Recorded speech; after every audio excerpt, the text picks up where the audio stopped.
Hello everyone, मैं हूं आपके साथ शालिनी कपूर तिवारी। आप देख रहे हैं एसकेटी पॉडकास्ट। चिंतामणि एसकेटी और टेक ऑफ विद एसकेटी के जो लंबे पॉडकास्ट होते हैं उनकी छोटी क्लिप्स आपको इस चैनल में देखने को मिलेगी। कई बार आपके पास बहुत ज़्यादा टाइम नहीं होता है और ऐसे में लंबे वीडियोस देख पाना पॉसिबल नहीं होता है, इसीलिए यहाँ आपको चिंतामणि एसकेटी और टेक ऑफ विद एसकेटी की छोटी छोटी क्लिप्स मिलने वाली हैं। तो कम समय में पूरी इन्फॉर्मेशन के लिए फटाफट से हमारे इस चैनल को सब्सक्राइब करो। इसका नाम फिर गुरु चांडाल योग क्यों है? मतलब नाम से तो ऐसे ही प्रतीत हो रहा है कि कुछ नेगेटिव ही होगा। चांडाल मतलब जिसके पास अपार बुद्धि है, अपार क्षमताएं, वाक सिद्धि है। बृहस्पति की ये सिचुएशन, गुरु जो ठहराव के कारक हैं, अनस्टेबल हो रहे हैं, तो डेफिनेटली प्रकृति में भी ये बहुत बड़ा उफान लेके आएंगे।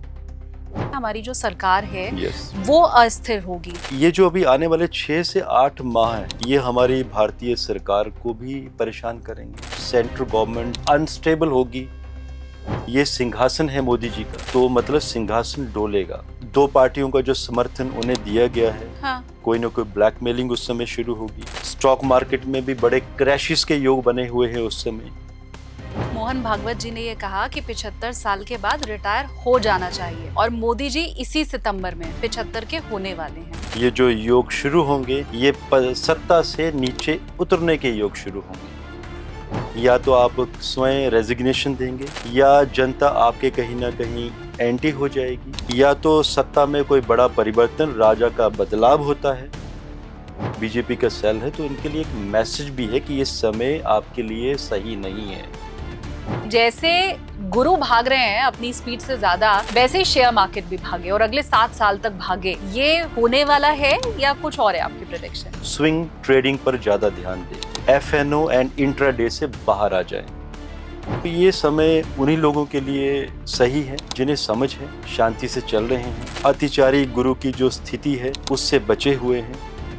ऐसा कैसे पॉसिबल है कि आप 5th जनरेशन एयरक्राफ्ट बना लें? हमारी फौज, हमारी सरकार, हमारी सेना ये तैयारी ऑलरेडी कर रही है। एस्ट्रोलॉजी के थ्रू आप भी वही प्रेडिक्ट कर रहे हैं। अगर मंगल डिफेंस में पूरी दुनिया में डंका बजाने वाला है, तो मंगल देश में दंगे भी करवाने वाला है।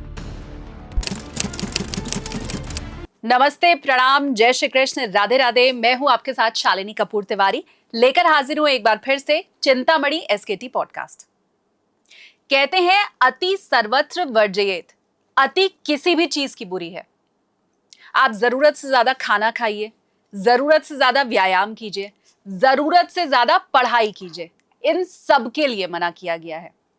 तो जब excess of everything is bad, कुछ भी अति करके नहीं करना चाहिए, तो अब देव गुरु बृहस्पति जो अतिचारी होने जा रहे हैं, जो उनकी सामान्य चाल है उससे अलग उनकी जब चाल होने वाली है, तो उसका क्या प्रभाव पड़ने वाला है, आज इसी के ऊपर इस पॉडकास्ट में हम चर्चा करेंगे। अच्छा, खास बात इसमें यह है कि ये जो देवगुरु बृहस्पति अतिचारी हो रहे हैं, ये बहुत छोटे मोटे समय के लिए नहीं हो रहे हैं। 2025 अभी चल रहा है। बताया यह जा रहा है कि 2025 से 2032 तक लगातार 7 साल तक देवगुरु बृहस्पति अतिचारी रहने वाले हैं। तो इसका आपके ऊपर क्या प्रभाव पड़ेगा, विश्व पर क्या प्रभाव पड़ेगा, हमारे देश पर क्या प्रभाव रहने वाला है, और अतिचारी बृहस्पति होता क्या है आखिर, बस इसी को समझने के लिए आज मेरे साथ इस पॉडकास्ट में वो ज्योतिषी मौजूद हैं जिन्हें पहले भी आप एसकेटी पर देख चुके हैं। बहुत प्यार आपने उन्हें दिया था। एक बार फिर से आज हम स्वागत करते हैं। मेरे साथ हैं मशहूर एस्ट्रोलॉजर प्रशांत कपूर जी। बहुत स्वागत है sir. Shalini, thank you for inviting again. And viewers, आप लोगों को जय हिंद, वंदे मातरम। सो क्वेश्चन यहीं से शुरू हुआ था कि अतिचारी गुरु और हैं क्या। तो पहले तो हम ये डिस्कस करेंगे कि एग्जैक्टली एस्ट्रोनॉमिकली किस तरह से देखा जाता है अतिचारी गुरु को। एंड जब भी अतिचारी गुरु की बात आती है, तो जो आपने बड़ी खूबसूरत बात कही कि किसी भी चीज़ की अति अच्छी नहीं होती, या तो ये कोई ना कोई कोहराम मचाती है, या कई बार चीज़ों को पॉजिटिवली भी लेके चली जाती है। आज भी कई लोग ये सोच रहे हैं कि एग्जैक्टली ये अतिचारी गुरु है क्या, और जो कि 2025 से लगातार 2032 तक चलने वाले हैं। एस्ट्रोनॉमिकली अगर इसे समझा जाए, तो जब भी देवगुरु बृहस्पति राशि परिवर्तन करेंगे अगले 7 वर्षों में, तो जब राशि परिवर्तन करते समय सूर्य से देवगुरु बृहस्पति या तो सेकंड हाउस में होंगे, या तो सूर्य के साथ सेम राशि में स्थित होंगे, या तो सूर्य से 11th हाउस में या 12th हाउस में। जब ये स्थिति बनती है तो उस समय देवगुरु बृहस्पति अतिचारी स्थिति में होते हैं। अब ये अतिचारी से भी हमारा यह अभिप्राय है, क्योंकि देवगुरु बृहस्पति है तो 12 वर्षों में 12 राशियों का एक पूर्ण चक्कर लगाते हैं, अर्थात कि एक राशि को पूर्ण करने के लिए उन्हें 1 वर्ष का समय लगेगा। लेकिन जब अतिचारी स्थिति में होंगे तो मात्र 4, 5 या 6 माह के अंदर ही एक राशि को भ्रमण कर लेंगे वो। अब आप सोचिए कि देवगुरु बृहस्पति और Shani Dev ji basically they are slow moving planets. अब एक स्लो मूविंग प्लैनेट जब अपनी एक जो तरीका है उसका उसके प्रतिकूल चलता है, अनुकूल नहीं चलता है, तो डेफिनेटली कुछ बड़े परिवर्तन का संदेश देकर जाते हैं। अब शनिदेव जी के साथ ऐसी स्थिति नहीं होती है, देवगुरु बृहस्पति के साथ ही होती है। शास्त्रों के भी प्रमाण है, ज्योतिष की किताबों के, कि अगर कोई मेलफिक प्लैनेट जैसे शनिदेव जी अगर मार्गी स्थिति में हो और बीच में वक्री स्थिति में आ जाएं और साथ में देवगुरु बृहस्पति अतिचारी स्थिति में हो तो बारिशें बहुत कम होती हैं। इसका आप अपोजिट कर लीजिए तो बारिशें बहुत ज़्यादा हो जाती हैं। तो इस समय ऐसी स्थितियां बनेंगी कि बारिशें कम भी होंगी, ज़्यादा भी होंगी। आप ही के साथ आई थिंक 3-4 माह पहले बात हुई थी, जो मैंने कहा था कि मनाली कुल्लू तबाह हो जाएंगे, लैंडस्लाइड होंगे, बादल फटेंगे। आज 18 जुलाई 2025 है। अब देखते हैं ये पॉडकास्ट कब लोग देखेंगे। अब देखिए कैसे, लेकिन अभी तक ये घटना हो चुकी है। अभी घटना हो हिमाचल रही में तो एक दिन में 18 जगह बादल फटने की घटना हुई और बहुत बुरा हाल हिमाचल का रहा है बीते दिनों। बिल्कुल, और ये घटनाएं अभी बढ़ेंगी। अब देखिए ना, जैसे ही ये 11 नवंबर से लेके 28 नवंबर तक जो देवगुरु बृहस्पति हैं बेनिफिक हैं और शनिदेव जी जो कि मेलिफिक हैं, दोनों ही वक्रगत होंगे। शालिनी, कैन यू इमेजिन क्या होने वाला है उस समय? ये जो समय आने वाला है 11 नवंबर से लेके 28 नवंबर के बीच में जो इवेंट्स होंगे, नॉट इन इंडिया, जो कि तमिलनाडु में बहुत बड़ी तबाही मचेगी। इस समय सदर्न जोन में तबाही मचेगी, क्योंकि ये वो समय होता है जब वहाँ पे मानसून का समय होता है। तमिलनाडु में जो बाढ़ का प्रकोप होगा इस समय, ज़मीनों की ज़मीनें बह जाएंगी। हिमाचल उत्तराखंड की त्रासदियाँ तो लोग अभी देख ही चुके हैं जुलाई माह में। हाँ। अभी कुछ और भी होने वाली हैं, लेकिन अभी सदर्न जोन प्रभावित होगी इस पर्टिकुलर समय में। सदर्न ही नहीं बल्कि पूरी दुनिया में इस समय तबाही मचेगी। कर्क राशि में भी गुरु को आना है उस समय। वहाँ पे मैं दुनिया के पहले अगर एक बार ये फिर से समझना चाहूँ कि आपने कहा कि हमारी जो सरकार है यस, वो अस्थिर होगी, ऐसा जी कहा हाँ, मैं आपने? कहीं आगे चला गया था तो थोड़ा सा वापस आ जाते हैं, क्योंकि हाँ। इवेंट्स बहुत सारे हैं मेरे पास बताने के लिए। अच्छा वो हाँ। आपने होल्ड कर लिया है मुझे थोड़ा सा। हाँ।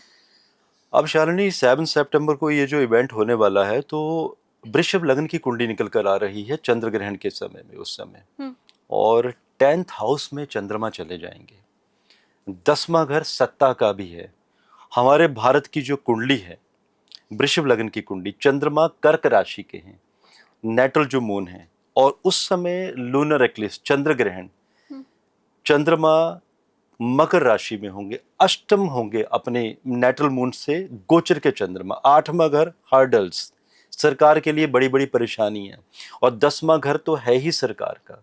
और चौथा घर अगर हम ले लिए जाए 4th हाउस, तो चौथे घर से राजा का सिंहासन का विचार किया जाता है कि राजा का सिंहासन 4th हाउस से क्या कहता है। मोदी जी की बात कर लेते हैं। मोदी जी की वृश्चिक लग्न की कुंडली है, 8, 9, 10, 11 कुंभ राशि पड़ने वाली है वहां पर, और कुंभ राशि 4th हाउस में ये सिंहासन है मोदी जी का, तो मतलब सिंहासन डोलेगा, परेशान होगा। ये जो समय स्थिति होगी, ये कोई ना कोई जो दो पार्टियों का जो समर्थन उन्हें दिया गया है, हाँ। कोई ना कोई ब्लैकमेलिंग उस समय शुरू होगी। अचानक सरकार अनस्टेबल होगी। स्टॉक मार्केट में भी बड़े क्रैशेस के योग बने हुए हैं उस समय। अब सरकार जब अनस्टेबल होगी तो मार्केट भी कहीं ना कहीं क्रैश होगी। तो ये सितंबर का जो समय है, आप इसमें 15 दिन पहले ले लीजिए 7 सितंबर से, और 15 दिन बाद का समय ले लीजिए, तो ये समय बहुत ही अनस्टेबल करने वाला है सरकार को। मैं एक चीज अगर इसमें और जोड़ दूं, अभी मोहन भागवत जी ने ये कहा कि 75 साल के बाद रिटायर हो जाना चाहिए, और मोदी जी इसी सितंबर में, उनका जन्मदिन है, 75 के होने वाले हैं। तो क्या उनकी गद्दी से उतरने का, किसी और के बैठने का ऐसा भी कोई योग दिखाई दे रहा है क्या? 3 जनवरी 2026 ये जो समय आने वाला है, अगर इस समय की अगर हम पक्ष कुंडली बनाएं, उस दिन पूर्णिमा है, सूर्य चंद्रमा आमने सामने होंगे, अष्टम घर में मैक्सिमम प्लैनेट्स उस समय चले जाएंगे, एंड मोदी जी की कुंडली में भी उस समय मंगल महादशा में बुध का अंतर चल रहा होगा, जो कि मई 2025 से लेकर मई 2026 तक चलेगा। बुध 11th हाउस में बैठे हुए हैं। मोदी जी की कुंडली में अगर शनि की अगर हम स्थिति देखें, इस समय जो ट्रांजिट के शनि हैं 5 डिग्री में पंचम घर को प्रभावित करेंगे। राहु ऑलरेडी मोदी जी की कुंडली में 5th हाउस में बैठे हुए हैं। तो वैदिक ज्योतिष में नियम भी है, जब शनि राहु इस तरह की ट्रांजिट 5th हाउस में करते हैं तो 5वां घर हमारा पद उन्नति का भी है, और पद उन्नति में जो व्यक्ति चले गए हैं उनका वहाँ से हस्तांतरण, मतलब पद से मुक्त होना। या तो आप स्वयं रेजिग्नेशन देंगे, या जनता आपके कहीं ना कहीं एंटी हो जाएगी, और या तो सत्ता में कोई बड़ा परिवर्तन, राजा का बदलाव होता है। और ये जो नियम बने हुए हैं ज्योतिष के, इसमें अगर ऐसे राजा की कुंडली में ऐसे कॉम्बिनेशन आ जाते हैं तो राजा के लिए एक सही तरीका ये होता है कि स्वयं आगे बढ़कर रेजिग्नेशन, सत्ता से निकल जाना ही बेहतर होता है, ताकि बड़े पद की तरफ भी अगर किसी को विचार करना हो राजा को, तो बड़े पद का विचार जैसे क्या हो सकता है हमारे देश में राष्ट्रपति का जब चुनाव होता है कि क्या आप अगले राष्ट्रपति बन सकते हैं, तो जब आप पद मुक्त होंगे तभी आप राष्ट्रपति की गद्दी की तरफ कहीं ना कहीं देख सकते हैं। हाँ। तो मैं वही व्यक्ति हूँ जिन्होंने मोदी जी की कुंडली में ये भी बताया था कि 3 बार लगातार शासन रहेगा इनका, और आज मैं वही एस्ट्रोलॉजर हूँ जो ये भी कह रहा हूँ कि 3 जनवरी 2026 के आसपास ये जो योग शुरू होंगे, ये सत्ता से नीचे उतरने के योग शुरू होंगे। तो ज्योतिष के नियमों के साथ साथ हमें चलना भी चाहिए। जब ऐसे नियम फॉलो हो रहे हैं आपके लिए, तो बेटर है कि आपका जो कोई उत्तराधिकारी है, जो आपको लगता है कि ये आपकी सत्ता संभाल सकता है और बहुत ही बेहतरीन तरीके से देश को चला सकता है, तो ऐसे व्यक्ति को पद सौंप देना चाहिए। और लास्ट टाइम आपसे बात भी हुई थी, जो उत्तराधिकारी की मैंने बात की थी कि योगी आदित्यनाथ जी अगले उत्तराधिकारी दिखाई दे रहे हैं, और ये प्रेडिक्शन मैंने शालिनी जी आज से 7 वर्ष पूर्व की गई थी मेरे द्वारा कि अगले उत्तराधिकारी मोदी जी के बाद योगी जी ही होंगे, और अगर ये होंगे तो देश कहीं ना कहीं एक ट्रांसफॉर्मेशन की तरफ बढ़ेगा। बिकॉज आने वाली जो मंगल की महादशा है, जो कि अभी 3 सितंबर 2025 से शुरू होगी, ये बात अलग है, पूरी दुनिया में भारत का डंका बजेगा, भारत एक तूफान की तरह उभरेगा, दुनिया डरेगी। अभी जिस तरह से नाटो चीफ ने भी भारत को धमकी दी है कि आप रशिया से संबंध तोड़िए, तेल लेना बंद कर दीजिए, वरना हम आपके ऊपर टैरिफ गेम जो चला हुआ है ये लगा देंगे। कब की बात है? अभी जुलाई 3 दिन पुरानी बात है, आज 18 जुलाई है, अगस्त निकल जाएगा, सितंबर आएगा। अब भारत देखिएगा, अब जब इस तरह की बातें ये करेंगे और भारत की तरफ से जो प्रतिक्रिया दी जाएगी, तो ये लोग डगमगाएंगे, अभी तांडव देखेंगे पूरे भारत का। भारत से दुनिया डरेगी, भारत के थॉट से, कि इतना एग्रेशन कहाँ से आ रहा है हमें, क्योंकि हमारा डिफेंस ये बोलेगा। और डिफेंस में भी हमारे कुछ ऐसे वेपन्स ऐसे बाहर निकल कर आएंगे मंगल में, राहु के पीरियड में, जब ये फरवरी मार्च 2026 की बात होगी, तो हमारे भारत में कोई ऐसा वेपन बाहर निकल कर आएगा जो पूरी दुनिया को स्तब्ध कर देगा कि भारत ने ये चीज़ बना भी ली है, कोई सोच भी नहीं पाएगा। मुझे मालूम है कि कुछ व्यूअर्स ये भी सोच रहे होंगे कि हम आज तक अपना एक फाइटर प्लेन तेजस के बाद तो बना ही नहीं पाए हैं, जो कि आज 5th जनरेशन का प्लेन नहीं है। तो जो फाइटर प्लेन नहीं बना पाए हैं, तो ऐसा हम क्या बना देंगे जो पूरी दुनिया को स्तब्ध कर देगा। और वो ऐसी चीज होगी जो अगर पूरी दुनिया के फाइटर प्लेन अगर भारत में अटैक करने आ भी जाएंगे या बड़ी बड़ी मिसाइलें अगर डिप्लॉय कर भी दी जाएंगी भारत के अगेंस्ट, तो कुछ ऐसा शस्त्र हमारे पास होगा जो हमारी सीमाओं से 200 किलोमीटर पीछे ही उन शस्त्रों को निष्क्रिय कर देगा। शालिनी, मैं एक मिनट आपको रोक रही हूँ। मैंने प्रशांत जी अभी स्क्वाड्रन लीडर गिनी चौधरी जी का पॉडकास्ट किया था। वो एयरफोर्स में हमारी पायलट रह चुकी हैं और एग्जैक्टली उन्होंने वही बात बताई है जो आप बता रहे हैं। कमेंट सेक्शन में बहुत से पाकिस्तानियों की तरफ से ये कमेंट किया गया कि ऐसा कैसे पॉसिबल है कि आप 5th जनरेशन एयरक्राफ्ट बना लें, और अभी जो ऑपरेशन सिंदूर हुआ उसमें तो आपका राफेल गिर गया। ऐसी बहुत सी कमेंट पाकिस्तानियों की तरफ से आए, बट उनका भी यही दावा है कि हमारी फौज, हमारी सरकार, हमारी सेना ये तैयारी ऑलरेडी कर रही है। एस्ट्रोलॉजी के थ्रू आप भी वही प्रेडिक्ट कर रहे हैं। देखिए, आप जिन स्क्वाड्रन लीडर की बात कर रहे हैं, मे बी उनको कोई इन्फॉर्मेशन है, उन्होंने उसी हिसाब से बताया होगा। मेरे पास कोई इन्फॉर्मेशन नहीं है, मैं तो भारत की कुंडली के ऊपर बता रहा हूँ कि ऐसा कुछ होने वाला है। अभी जैसे कि HAL कंपनी है, उनको ऑर्डर भी दिए गए हैं। 83 तेजस विमान उन्होंने अभी लॉन्च करने थे। आई थिंक अप्रैल 2025 के आसपास डिलीवरी थी। डिलीवरी डिले हो गई है। मे भी कुछ और भी रीज़न हो सकते हैं। वो कहते हैं ना, ब्लेसिंग्स इन डिस्गाइज। हमें थोड़ा सा पॉजिटिव भी होना चाहिए कि हो सकता है कि जब तेजस लॉन्च हो तो हो सकता है कुछ ऐसी चीज़ उसमें डिप्लॉय की गई हो जो स्तब्ध कर दे लोगों को। बट शालिनी, कुछ अलग निकल कर आएगा other than fighter planes. Fighter plane तो हम बना ही लेंगे।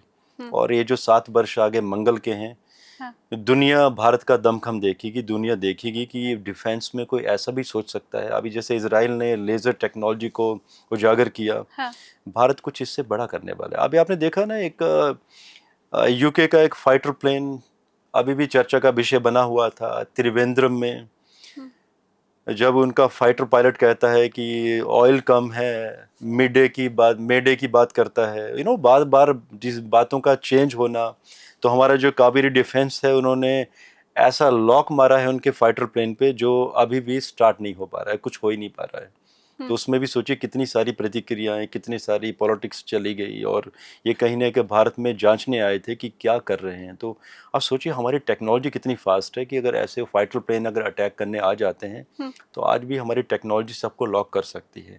मैं एक बार अगर मेरे व्यूवर्स को पूरा रिकैप दे दूं, क्योंकि आपने बहुत बड़ी बड़ी भविष्यवाणियां कर दी हैं और वो बहुत जल्दी आप करके निकल गए हैं। तो पहला तो प्रशांत जी ने आपको ये बताया कि जो सरकार है उसके ऊपर कुछ यहाँ पर दिक्कत आनी शुरू होती दिखाई दे सकती है 7 सितंबर के बाद, जब चंद्र ग्रहण पड़ेगा उसके बाद। अब यहाँ पर उन्होंने 2 रीजन बताया है। पहला तो ये कि गवर्नमेंट जिनके सहयोग से बनी है, मोदी सरकार जिनके सहयोग से बनी है, मतलब पहले तो नीतीश कुमार हो गए और दूसरे चंद्रबाबू नायडू, उनमें कोई अलग तेवर दिखा सकता है। अब वो चंद्रबाबू नायडू होंगे या नीतीश कुमार, क्योंकि बिहार में इलेक्शन भी है, तो वो आने वाला समय बता देगा। और दूसरा उन्होंने ये कहा कि जनवरी में कुछ ऐसे योग बन रहे हैं कि प्रधानमंत्री नरेंद्र मोदी को पद त्याग करना पड़ सकता है और आगे की ओर वो बढ़ जाएंगे। तो ये कुछ महत्वपूर्ण उनकी तरफ से प्रेडिक्शन यहाँ पर दिए गए हैं। इसके अलावा ये भी प्रशांत जी ने कहा है कि भारत विश्व गुरु बनेगा, ये भी कहा है कि सांप्रदायिक दंगे हो सकते हैं। तो ये बड़ी बड़ी भविष्यवाणियां हैं जो मुझे लगता है नोट डाउन आपको करके रख लेनी चाहिए, ताकि आगे आप उन्हें समझ सकें, देख सकें कि कैसे इतना पहले से ही इन चीजों को लेकर के प्रेडिक्ट कर दिया गया था। मैं वही कह रहा हूँ, देखिए जब मंगल इतनी बेहतरीन चीज़ें भारत के लिए करेगा, डिफेंस में हमें पूरी दुनिया में सबसे नंबर 1 पोजीशन पे ले जाएगा। क्योंकि जब भी हम बात करते हैं रशिया की, तो रशिया में सबसे ज़्यादा रशिया ने परमाणु वेपन्स बनाए हैं, न्यूक्लियर वेपन्स। उसके बाद सेकंड नंबर US का आता है। तो कहीं ना कहीं आज भी जब वेपन्स की बात आती है तो भारत को कोई सीरियसली लेना ही नहीं चाहता। लेकिन आप देखिएगा क्या होगा जब भी वेपन्स की बात आएगी, किसी दुनिया में जब युद्ध चल रहे होंगे, जब वेपन्स कम पड़ेंगे, कहाँ से मंगवाने हैं, भारत को बोल दो, भारत सप्लाई कर देगा। शालिनी, आप सोचिए, कभी सोच सकते थे हम कि 2 साल पहले, आज से 2 साल पहले 2023 में क्या हम सक्षम थे वेपन सप्लाई करने के लिए? बल्कि USA के हमेशा के वो टेंट्रम की हम बैन लगा देंगे, हम आपके ऊपर रिस्ट्रिक्शन लगा देंगे अगर आपने वेपन्स किसी को सप्लाई किए, ब्रह्मोस सप्लाई की एटसेट्रा। खुल के सप्लाई कर रहे हैं आज की डेट में हम। हम्म। ये कौन सी बात करते हैं, किसको धमकियां देते हैं ये लोग, रिस्ट्रिक्शन लगा देंगे। भारत इतना सक्षम हो गया है आज की डेट में कि आप रिस्ट्रिक्शन लगा दीजिए, रिस्ट्रिक्शन लगाएंगे तो आपका ज़्यादा नुकसान होने वाला है, भारत का नुकसान नहीं होगा इस समय। ये और अभी यूएस को सोचनी होगी ये बात। आप कुछ कह और रहे ये थे? सारा कुछ हुआ है जो सरकार की तरफ से, रक्षा मंत्री राजनाथ सिंह की तरफ से ये कहा गया कि हम अब रक्षा क्षेत्र में भी मेड इन इंडिया, आत्मनिर्भर भारत, इस ओर आगे बढ़ रहे हैं। उसके बाद ही हमने तब्दीली देखी। एक चीज मैं समझना चाहती हूँ यहाँ पे प्रशांत जी, क्योंकि हमने शुरुआत की अधिचारी गुरु के साथ। मुझे जब कहीं पहुंचने की जल्दी होती है, मैं दफ्तर के लिए लेट हो रही हूँ, कहीं दूसरी जगह किसी से मिलने जाना है, देर हो रही हूँ, तभी जो मेरी नॉर्मल स्पीड होती है उससे ज्यादा रेज मैं अपनी गाड़ी में देती हूँ, और उसमें बिल्कुल। खतरा भी रहता है। भाई आप 60 की जगह 80 और 100 की स्पीड में चलेंगे तो एक्सीडेंट होने का खतरा ज्यादा हो जाएगा। अब मुझे ये समझाइए कि पहले तो जो नॉर्मल स्पीड है उससे कोई ग्रह भागता हुआ चला क्यों जा रहा है? एक दो दिन, एक दो महीने नहीं, 7 साल लगातार देवगुरु बृहस्पति को ऐसी कौन सी जल्दी है, किससे मिलने जाना है, कहाँ पहुंचना है, कि वो 7 साल तक बस दौड़ते ही चले जा रहे हैं, कभी इस राशि में कभी उस राशि में, वक्री हो गए, पीछे आ गए, फिर आगे चले गए। ये 7 साल तक की जल्दी, हड़बड़ी, जल्दबाजी, ये क्यों है और कैसे होती है? मतलब ये संभव भी कैसे है? जैसे मैंने शुरू में बताया था कि this is called astronomical event, कि जब भी वो राशि परिवर्तन करेंगे तो सूर्य उस समय उनके साथ होंगे, कुछ एक डिग्री आगे पीछे होंगे, 30 to 45 डिग्री आगे पीछे। जब ऐसा होता है तो देवगुरु बृहस्पति अतिचारी स्थिति में आ जाते हैं, क्योंकि ये हमेशा होता है? हमेशा होता है, ऐसा नहीं। पहले भी 2022 19 से 22 के बीच में भी देवगुरु बृहस्पति अतिचारी स्थिति में थे। 4 साल के लिए? ऐसा नहीं है कि ये स्थिति अभी कोई अचानक ही कोई नया फिनोमिना हुआ है, पहले भी ऐसा हुआ है। बल्कि अगर आपको देवगुरु बृहस्पति की अतिचारी की स्थिति की बात करूं तो पहले भी इवेंट हुए हैं, लेकिन अच्छे नहीं हुए हैं। जैसे कि बड़ी बड़ी घटनाएं हुई हैं देश में, अप्रिय घटनाएं हुई हैं। जैसे आपने कहा ना कि अगर गाड़ी चल रही है, आप भी स्पीड में चल रहे हैं, आपको जब मान लीजिए किसी मेट्रो सिटी में है तो वहाँ पे एक बोर्ड लगा होता है होर्डिंग की 60 से ऊपर नहीं जाना है, तो शानली एक 180 में तो जा नहीं सकते आप। तो यहाँ पे स्पीड की भी बात हो रही है कि 3 to 4 टाइम गुरु की स्पीड ज़्यादा बढ़ रही है आपकी, 2 to 3 टाइम। अब आप सोचिए अगर आप 180 स्पीड अगर एक्सीलेटर दे देंगे तो आपकी गाड़ी का मैक्सिमम कैपेसिटी 130 140 होगी, 150 चलेंगे तो क्या होगा, रिजल्ट क्या होंगे, आउटकम क्या होगी, बहुत भयंकर होगी। हाँ। इसी तरह से अगर हम पीछे चले जाएं, मुझे पता था शायद कोई ऐसा क्वेश्चन आप पूछेंगे, तो कुछ मैंने चीट नोट्स भी बना रखे हैं, कुछ मेरे इवेंट्स लिख रखे थे कुछ ऐसे कि देवगुरु बृहस्पति जब जब भी मिथुन राशि में अतिचारी हुए हैं तो वो कौन सी बड़ी बड़ी अप्रिय घटनाएं हुई हैं जो हुई हैं।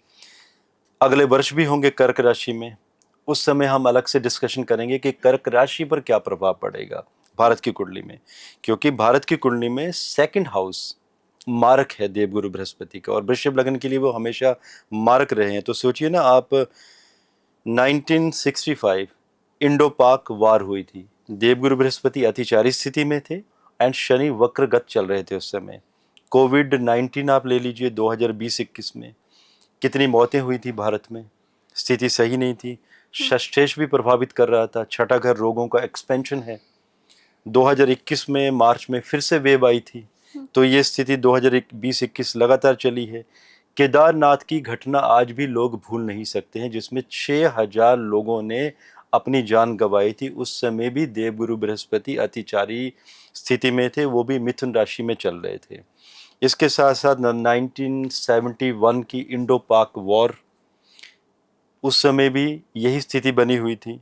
और अगर हम गवर्नमेंट की परेशानियों की बात करें, आप देखिए 2014 में सरकार बदल गई, 10 साल कांग्रेस की सरकार रही, 2014 में बीजेपी की गवर्नमेंट आई, उसी समय भी यही स्थिति बनी हुई थी।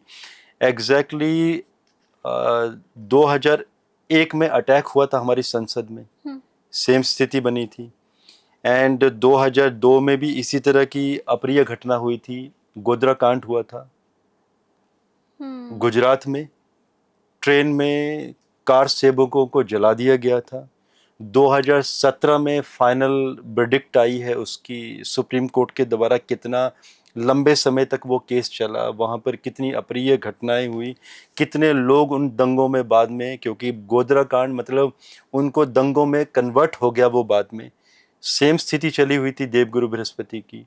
1990 में कश्मीरी पंडितों के ऊपर जो अत्याचार हुआ था, इतने सारे कश्मीरी पंडितों का वहाँ पर असैसिनेशन कर दिया गया और उसी समय बीपी सिंह की सरकार भी गिर गई।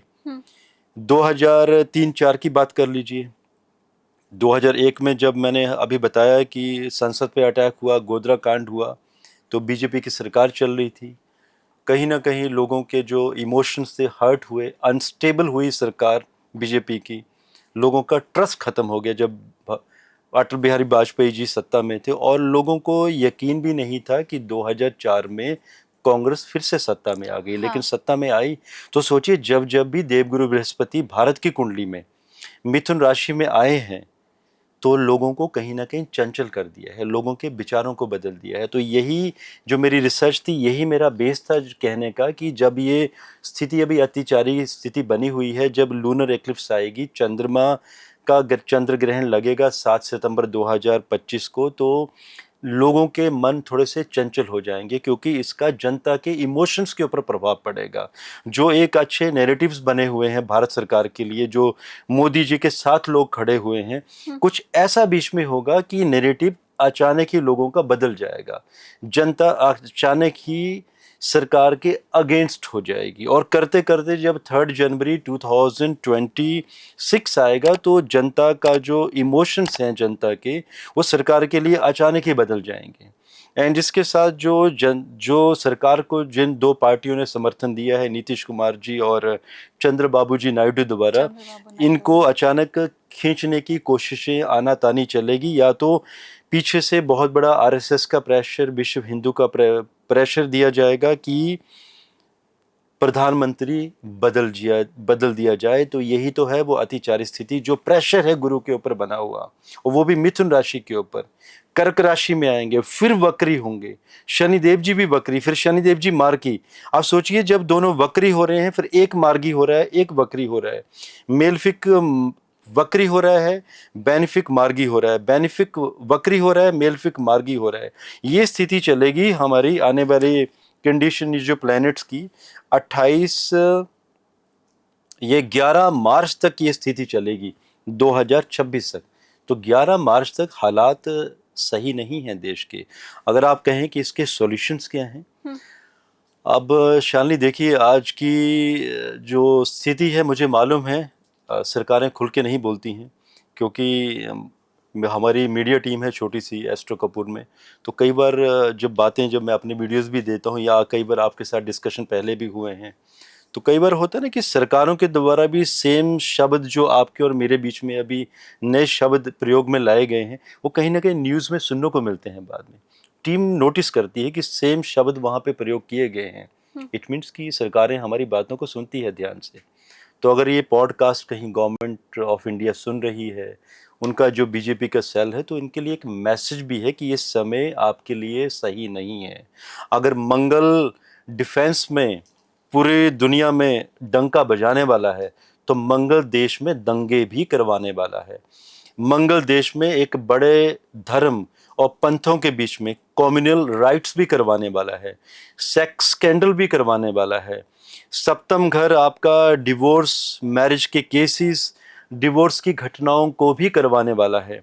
बड़े बड़े स्कैंडल, लोगों का अचानक विदेशों में चले जाना, भारत को छोड़ देना, इन सारी घटनाओं को भी करवाने वाला है।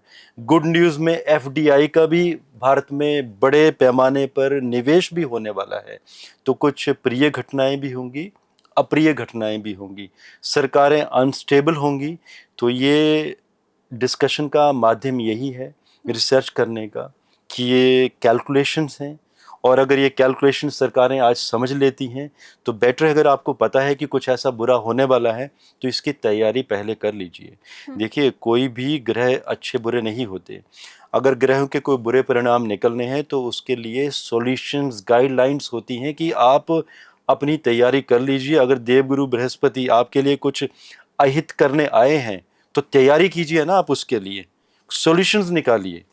क्योंकि आने वाला जो समय है, मंगल ये भी बता रहे हैं कि देश में, हमारा देश बहुसंख्यक जिसमें कि हिंदू लोग ज़्यादा रहते हैं, आज भी कहीं ना कहीं इंटरनली हिंदू लोगों की डिमांड है कि जैसे कि हमारा जो साम्राज्य था पहले अंग्रेजों के शासनकाल से पहले, तो कहीं ना कहीं हमारे पास शस्त्रों को रखने की परमिशन दी जाती थी राजाओं के द्वारा। आज वो परमिशन नहीं है हमारे पास, और ये परमिशन होनी चाहिए। और ये जो मंगल है, ये कोई ना कोई ऐसे लोगों के द्वारा कोई रिट की जाएगी कोर्ट में, कोई डिसीजन भी आएंगे जिसमें जितने भी लोग हिंदू संस्कृति से सनातन से जुड़े हुए हैं उन्हें लीगली शस्त्रों को रखने की सरकार के द्वारा परमिशंस इन अगले 7 सालों में दी जाएगी। और वो समय कब आएगा, शालिनी, इसको नेक्स्ट कभी एपिसोड में फिर से कवर कर लेंगे, इसके ऊपर और अच्छे से रिसर्च कर लेंगे कि वो सुप्रीम कोर्ट द्वारा कब डिसीजन दिया जाएगा। क्योंकि जब इस तरह के कोई डिस्कशन आएंगे, चर्चाएं लंबी चलेंगी। और आगे जो समय आने वाला है, मंगल है तो मंगल मतलब वेपन्स, घर घर में हथियार, चाहे वो लीगल तरीके से या इलीगल तरीके से। अगर वेपन्स की बात करूं तो देखिए, आने वाले समय में लोग अपने घरों में वेपन्स तो रखेंगे, ठीक है। कुछ ऐसे पंथ भी हैं जिनके घरों में इलीगली वेपन्स मिलेंगे, लेकिन हिंदुओं के घर में वेपन्स नहीं मिलेंगे। लेकिन कहीं ना कहीं जब मंगल प्रभाव देगा, गुरु कर्क राशि में आएगा, तो चाह तो बढ़ेगी कहीं ना कहीं कि भाई हमें भी वेपन्स चाहिए। तब कहीं ना कहीं लोग कोशिशें करेंगे कि ठीक है, हम लीगल तरीके से ही लाइसेंस बना के ही वेपन्स रखेंगे, लेकिन लोग रखेंगे जरूर। और कहीं ना कहीं डिमांड बढ़ेगी जनता की, सरकारों के साथ भी, कि सरकारें सहयोग करें कि हिंदू संस्कृति से जुड़े हुए लोगों को वेपन्स रखने की खुली परमिशन दी जाए, लीगल परमिशन दी जाए। सिर्फ इसी आधार पर कि अगर आपके नाम के साथ आगे रिलीजन में हिंदू लिखा गया है तो आप लीगली वेपन्स रखने के लिए आपको परमिशन दी जानी चाहिए। ऐसी डिमांड्स बढ़ेंगी और मंगल्स वेपन्स को लगातार बढ़ाएगा, वेपन्स का कारोबार बढ़ेगा। चाहे वो असॉल्ट राइफल्स हो, मैं नहीं चाहता हूं कि लोग घरों में असॉल्ट राइफल रखें, लेकिन जितना एक प्रोटेक्शन के लिए जितना वेपन चाहिए होता है, वेपन्स की देखिएगा अभी अगले साल से, अभी अगले साल मतलब मंगल में जैसे राहु का पीरियड आएगा फरवरी 2026 में, आप देखिएगा मार्केट में कैसी कैसी न्यूज़ आएंगी। लोग खुद कहेंगे, आपके मीडिया का कर्मी कहेंगे कि बहुत डिमांड आ गई है फैक्ट्रियों में, विदेशों से स्मगलिंग, एयरपोर्ट पे अच्छे अच्छे पिस्टल्स, मोजर्स जो लोग घर में रखना चाहते हैं, लाइसेंस बनवाना चाहते हैं, कस्टम में इंपोर्ट एक्सपोर्ट ड्यूटी में चोरी एटसेट्रा। तो बेटर है जब ये होने वाला है प्लानिटरी कॉम्बिनेशन से, तो आप खुला क्यों नहीं दे रहे हो लोगों को, दो ना आप लोगों को। पर हमने देखा है कि अमेरिका में जहां लाइसेंस इतना इजीली लोगों को मिल जाता है, वहां इन वेपन्स को कैसे मिसयूज किया जाता है। तो अगर उतना इजीली लाइसेंस इंडिया में भी मिलने लगे, मुझे लगता है ये एक अलग चर्चा का विषय है। और आप जब पूरी इस पर रिसर्च कर लेंगे कि वो एग्जैक्टली कौन सी डेट या मंथ हो सकता है, हम तब आगे इस पर ज़रूर बात बढ़ाएंगे। मैं चाहती हूँ मेरे व्यूवर्स से कि क्या आप इसके पक्षधर हैं, तो मुझे प्लीज़ आप कमेंट्स में बताइए। अच्छा, ये वेपन क्या मैं ये भी मान सकती हूँ कि जैसे हिंदुओं की ये मोस्टली मांग रहती है कि हम तलवार या त्रिशूल, जो हमारे शिव जी के या हमारे जितने देवी देवता हैं उनका जो शस्त्र रहा है, उन्हें हम अपने घर में रखें, तो क्या उसकी परमिशन मिलने वाली है या सीधे मैं गन और पिस्टल की बात समझूं? ये जो आपने बात कही है कि हिंदू देवताओं का, जैसे शिवा का त्रिशूल, हाँ, या विष्णु का चक्र तो चला भी नहीं पाएंगे पॉसिबल लोग, ही नहीं है। तलवारें हाँ, एटसेट्रा, हाँ, इन वेपन्स को रखने की भी परमिशन दी जाएगी। अदर देन आपको राइफल्स, बंदूक, पिस्टल्स, इनकी भी आपको परमिशन दी जाएगी। और रही बात, आपने कहा कि अगर ऐसे वेपन्स होंगे तो जो अमेरिका में घटनाएं घटती हैं, तो ऐसे तो हमारे देश में भी घटनाएं घटना कुछ शुरू हो जाएंगी। अचानक लोग खुले में बंदूकें चलाएंगे। देखिए शालिनी, ऐसा होता नहीं है। हमारा देश कुछ अलग तरीके से है। हमारी जो जनरेशन, हमारी बैकग्राउंड बहुत स्ट्रांग है, क्योंकि जब इतनी बड़ी शस्त्र रखने की जब परमिशन दी जाती है तो उसके साथ साथ एक रिस्पॉन्सिबिलिटीज़ भी सिखाई जाती हैं। आज आप देखिए ना, आप हमारे देश में फाइटर्स को देखिएगा, आप कभी घटनाओं को आप कभी जोड़ने की कोशिश कीजिएगा। विदेशों में देखिएगा आप, जो फाइटर्स हैं जो रिंग में फाइट करते हैं WWF में, या कुछ बॉक्सर्स या ब्लैक बेल्ट कुंफू के फाइटर्स, आप कभी देखना रोड्स में कई बार कुछ अप्रिय घटनाएं होती हैं, पब्लिक में फाइट में उतर आते हैं वो। कभी कोई आर्गुमेंट्स होते हैं तो हिट कर देते हैं किसी को। आप देखिए हमारे देश में कई सारे बॉक्सर्स हैं, रास्ते में कई बार लड़ाई झगड़ा होते हैं, बेचारे थप्पड़ मार खा के चले जाते हैं, कुछ नहीं कहते। उनको पता है कि गुरु ने कसम दी है कि ये कार्य रिंग में करना है। उस बॉक्सर को पता है कि 5-6 लोगों ने इसे छेड़ दिया है, किसी ने थप्पड़ लगा दिया है, किसी ने पंच मार दिया है लेकिन उस बॉक्सर को पता है कि अगर वो हिट करना शुरू करेगा तो 5 लोगों के लिए काफ़ी होंगे नॉकडाउन करने के लिए, लेकिन उसे पता है कि अगर वो ऐसा करेगा तो अगली बार उसका लाइसेंस कैंसिल हो जाएगा, वो रिंग में नहीं उतर पाएगा। तो उसे अपनी रिस्पॉन्सिबिलिटी का पता है कि ठीक है, किसी ने 2 पंच लगा दिए हैं, पब्लिकली हर्ट नहीं हुआ है, उसका मार खाने का स्टैमिना है, वो बेचारा वहाँ से चले जाएगा। ये फ़र्क है हमारे देश में एंड बाकी देशों में। हमारे यहाँ पर जब स्ट्रेंथ होती है तो शक्तियों को संभालने का तरीका भी बताया जाता है कि संयम कैसे रखना है अपनी शक्तियों के ऊपर। तो शालिनी बहुत फ़र्क है हमारे में और पूरी दुनिया में। इसलिए तो भारत की जब बात होती है तो हम सर्वगुण संपन्न हैं। हर तरह की शिक्षा का नियम, हर तरह की शिक्षा हमारे पास, और हर चीज़ों को कंट्रोल कैसे करना है, और ये चीज़ें जनरेशन्स, फैमिलीज़, पेरेंट्स ही बच्चों को सिखाते हैं।